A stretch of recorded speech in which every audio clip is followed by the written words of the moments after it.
Miss Miller, I'm glad to see you here. Oh, Constable Zelner. I heard what happened to you on board. Awful. Truly awful. All's well that ends well. You are waiting for Professor Lucien? Tomorrow you'll be sailing down the Nile, if I heard correctly. That's right. I'm sure it will be an amazing experience. But you don't seem to be very excited. Oh, but I am. It's very generous of Lady Westmaccott to invite me, and especially Matty. He'll learn a lot. But? Well, Professor Lucien offered to join us. Then Matt will learn even more. And I'm sure it won't be unpleasant for you either. No, I just don't know how Matty would react if Edgar came with us. I understand. I could test the water to see how he'd feel about it. Would you do that? Oh, thank you, Constable Zelner. Were you able to find out why Professor Lucien left the forecastle so suddenly last night? No, not really. We only had a brief conversation. He was still very nervous. He was like that on the train as well. Seems to be typical of him. It must be something to do with the burglary at the museum. It really affected him. But he told me not to worry about anything. He said, soon this would all be over. Really? How did he mean that? Oh, I didn't ask him, Constable. Are there other passengers from the ship here? Oh, yes, we arrived as a group. David Kreutzer, the violinist, was with us. So were Miss Myers and Mr. Inch. He seems to have gotten over the death of the Baroness pretty quickly. He seems positively relaxed. I've met him. He looks on the bright side of life, so to speak. Where is Mr. Kreutzer? He's over in the treasure chamber. Matty is downstairs in the main hall. I'm afraid I'll hear the sound of something priceless shattering any second. Matt will be careful, Miss Miller. I'll continue my tour of the museum. Oh, yes, there's so much to see.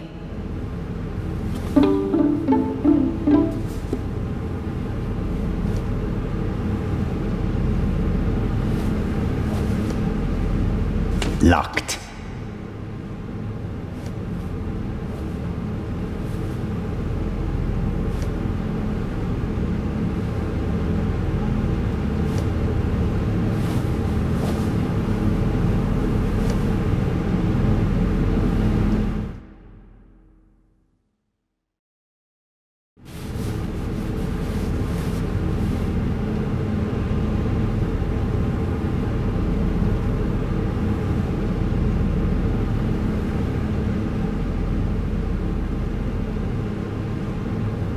Ah, I've heard of this.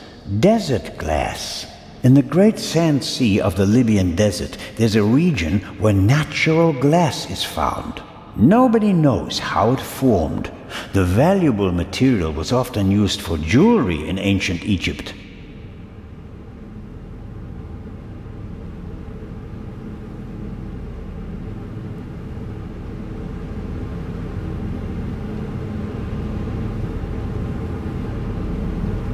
Several daggers in a row. Their shapes and patterns look timeless, elegant. What does it say here? The dagger on the left is a replica of the dagger from the tomb of Tutankhamun. It must have been incredibly precious during his lifetime because it's made of iron. Thousands of years before the Ice Age, meteorites were the only source of pure iron. So a star that fell from the sky, bringing a substance that's harder than anything they'd known before, would have been a dramatic event. No wonder they used it to forge a weapon for the godlike pharaoh.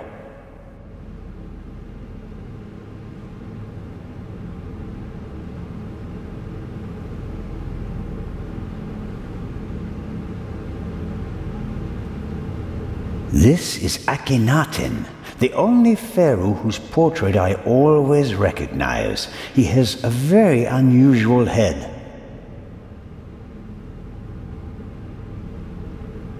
A figure of Imhotep, who comes in peace from around 2700 BC. The first polymath known by name, godfather of medicine architect of the first pyramids, and according to legend, the inventor of Egyptian writing. He certainly achieved more than me in his life.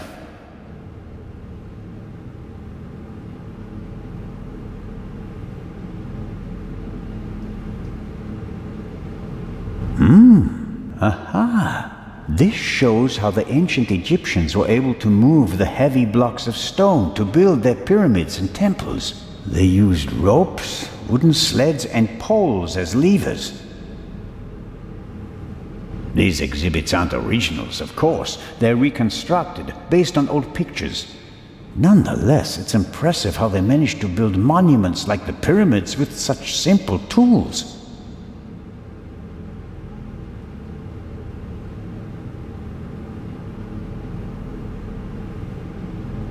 Impressive, isn't it? Thousands of years old, and still beautiful. That it is. They dug it out of the sand near Thebes over 50 years ago. I was there. Really? I met my husband there. He was an assistant on the dig, and was ordered by the director of the excavation to take care of that writer. I financed many excavations in the following years, here in Egypt and in the Near East. I visited my husband, together with our son. It was the best time of my life. But a museum is no place for nostalgia. What can I do for you? You've had a long and successful life, Lady Westmaccott. What's that supposed to mean, Mr. Zelner? That I should be ready to leave the stage? Because I'm not. Oh, I didn't want... I'm here because life is here, Constable. Or was. I have never lived as much as I have here. No fame, no money can buy that. I understand. I'm sorry, Constable Zelner. Such an outburst isn't fitting for a woman of my age, and an English woman at that. Let's talk about something else. Your son. You haven't said much about him. Or perhaps you did, just not by name. You're an attentive listener, Mr. Zelner. I was wondering why you knew so much about Miss Miller's unhappy marriage. I stopped paying his bar tabs, stopped paying reporters to hush things up. He got to know her and went with her to America to start a new life. You can change your name easily, but not who you really are. He has my eyes, doesn't he? The Part 2 novel is for him, isn't it? If I couldn't provide Matthew with a good father, then at least I can provide him with a good start in life. When I was working on the ship, I felt like one of the detectives in your novels. You were lucky. It was an unusual murder.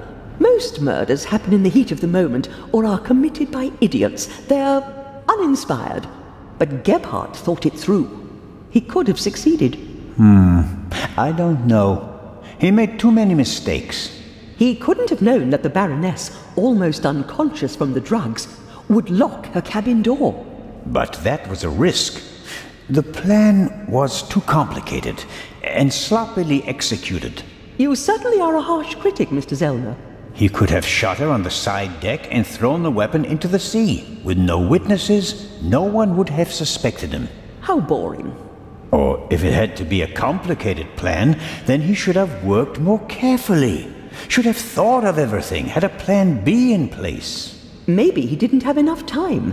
He had only a few hours to plan and commit the murder. Still, he should have covered his tracks more carefully. The audio tape, the bloody glove, none of that should have stayed in the medical center. Do you think that Dr. Gebhardt was the Raven? Was? Do you think he's dead? The letter sounded like he committed suicide. There's your answer. Does that sound like the Raven? Being unmasked? Taking the easy way out? My sentiments exactly. The Raven wouldn't commit murder, get caught, and then jump into the sea. You don't want everything to be over, do you? It's my chance to do something great. It can't be over yet. At least you solved the murder of the Baroness. You're a hero. That's not how the newspapers see it, nor I. Something's missing. I can achieve more. Careful, Constable. He who flies too close to the sun... Is that the myth of Icarus? To be honest, no. The story is Greek, and was only written down 1,000 years later. I was counting on the dramatic effect. Oh, worked well enough. Let's assume that the thief is still out there. Who is he? If all this were a novel, then it would be the one you least expect. Is that intended to be a confession, Lady Westmaccott? What do we know about the new Raven? He's a man who would stop at nothing. Must it be a man? And how do we know that it's just one person? There could be several people collectively pretending to be the Raven. So, we don't know anything. That's not completely true. We know that he or she wants the Eye of the Sphinx, and will probably strike here, assuming he or she hasn't already gone. It may be the end of the story for me, Lady Westmaccott. Inspector Legrand will arrive soon and send me to the hotel. I'll return tonight for the gala, hoping all the while that the Raven does dare to attempt a burglary. Tomorrow morning, I'll have to return to Switzerland. What an unsatisfactory ending that would be. It wouldn't be a triumphant ending, but it could be worse. At least you'd still be alive, Constable. Will you attend the gala tonight, Lady Westmaccott? But of course. The antiquities, the delightful atmosphere, and who knows, perhaps there will be another spectacular burglary. And your cruise? The ship doesn't leave until tomorrow, and believe me, I'd cancel the cruise for this. As always, it was an entertaining and enlightening chat, Lady Westmaccott. I'm going to miss our little chats, Constable Zelner. Goodbye.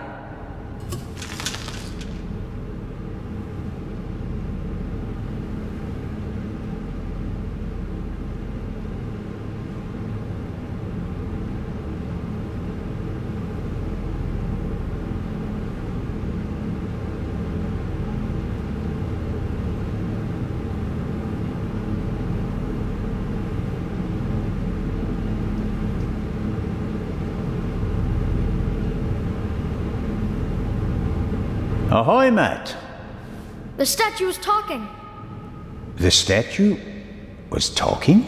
Yes. And what did it say? It said it was...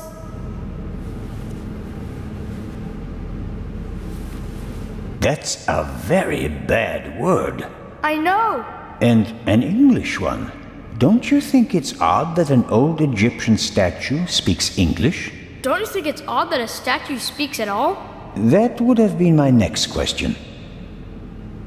And, is the statue talking to you right now? Do you think I'm nuts? No, of course not. I just thought you might have much better ears than me. Ears that can hear statues. Some cop you are, Mr. Zelner.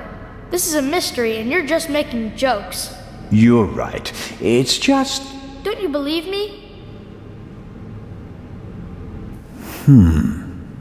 We both agree that a stone statue without a mouth or vocal cords cannot speak, right?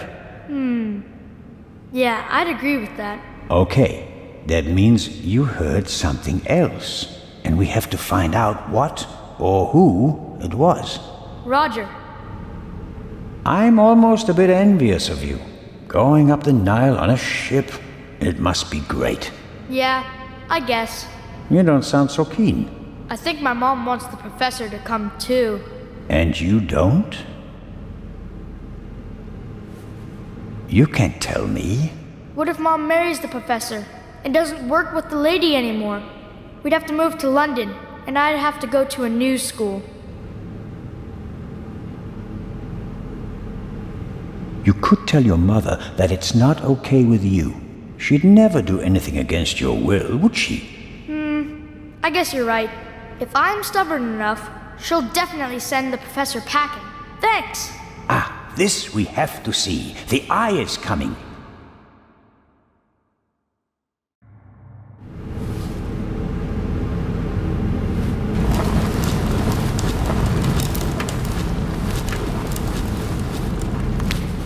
This will all be over soon. Then I'll finally have time for you. We want to head back to the hotel. Certainly. And tonight at the gala, I'll show you around the museum, okay? And have you made up your mind about the cruise? I don't really know.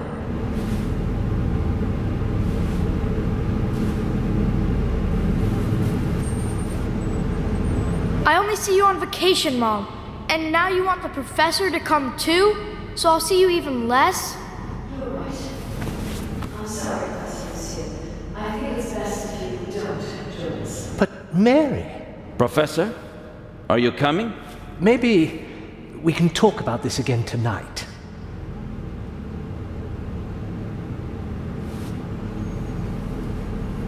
Should we go back to the hotel? I want ice cream. Actually, Mr. Zelner still owes me some.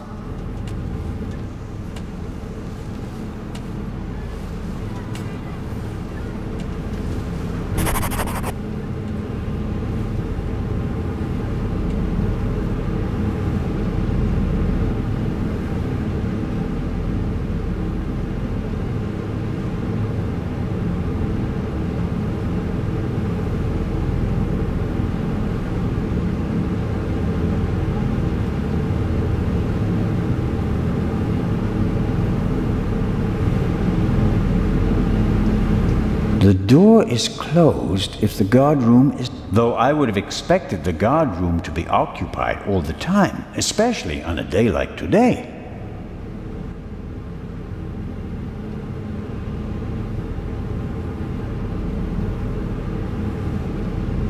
Ancient Egyptian jewelry.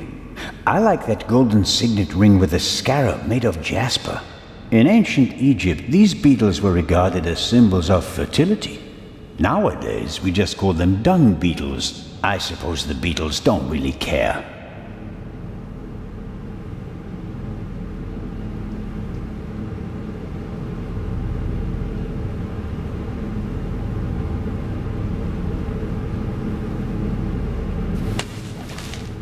I can't read what it says, but the cover features a dashing picture of Legrand. It shows an energetic young man photographed from beneath against the sky. That's the look of a man who can catch a thief and murderer in a single day.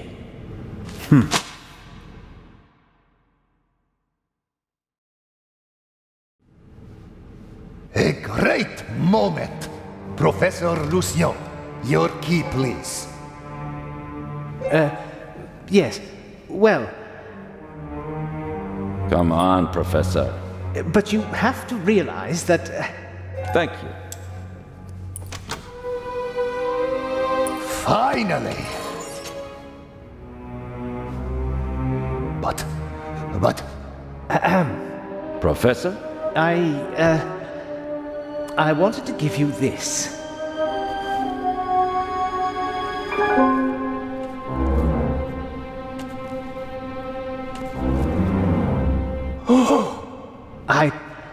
Well, after the burglary in London, I thought the eye might not be safe on its way to Egypt.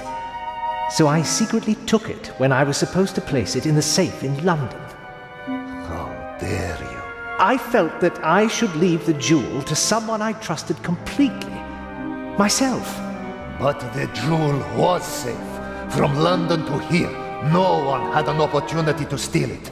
I beg your pardon, my dear colleague. But if that were true, I wouldn't have had it. Congratulations, Professor Lucien. You fooled everyone, it seems.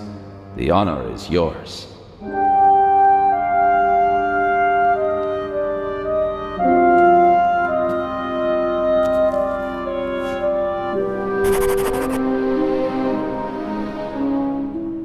Well, that's that. Shall I explain the security system to you, Inspector? The French ambassador summoned me. I have to get in touch with him. The press is besieging the embassy, and I have to answer their questions. But you absolutely must come tonight. The opening of the exhibition will be the highlight of the year, and you are my special guest. I will see what I can do. Zelner, Will you have a look at the security precautions? We'll see each other tonight. Of course, but Wait, Inspector. I'll join you. Well, here we are. The inspector will answer the reporter's questions for the next few hours. And well, I won't take up too much of your time. I'll take a look around and then go lie down so that I'm ready for